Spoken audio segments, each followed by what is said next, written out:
In this part of the tutorial, we will create the mesh for the bicycle crank. In order to do this, simply click Add Mesh.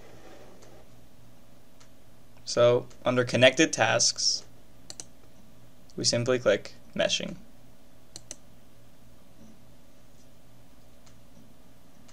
As you can see, in AIM, each step is laid out one after the other, in a connected fashion.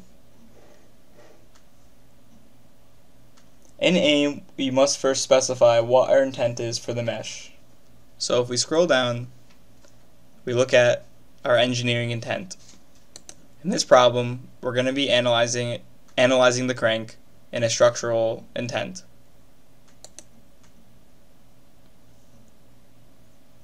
Next, we're going to be using mesh controls to specify how our mesh is going to be. So, under Mesh Controls, in the Objects tab, we're going to add Element Shape. This is going to define what type of elements we are going to use. So, if we click our geometry, noting that the Body Select tool is selected, we add our geometry. In this problem, we're going to be using hexahedrons for our mesh. We can also define the name of this element shape. So we can put bike crank shape.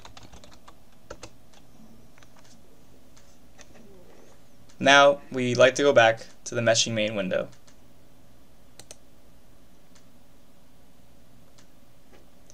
We can first see how our mesh looks like by clicking on Generating Mesh.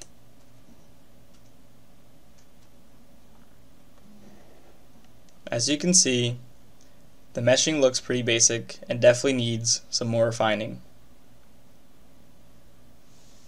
In order to do that, we have to use what's called AIM's size controls. The next step is going to be adding body sizing. So under Size Controls, under the Objects tab, we're going to be adding body sizing. Again, making sure that the Body Select tool is active, we're going to select our geometry. And make sure to add. We're going to be using a size of 0.2 inches.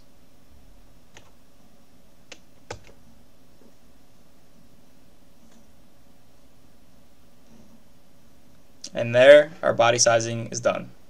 So let's go back to the meshing main window.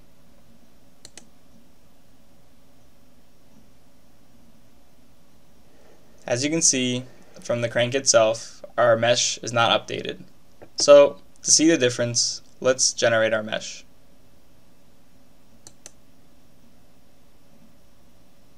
The crank now looks much more refined, but we can still use a little bit more refining.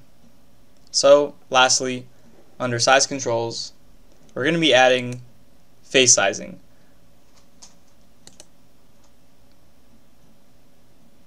So as long as you make sure that the Face Select tool is active, we can now select 3 faces that we're going to be adding sizing to.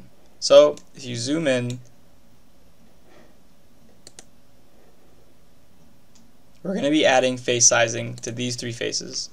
So holding Control, select the 3 support holes.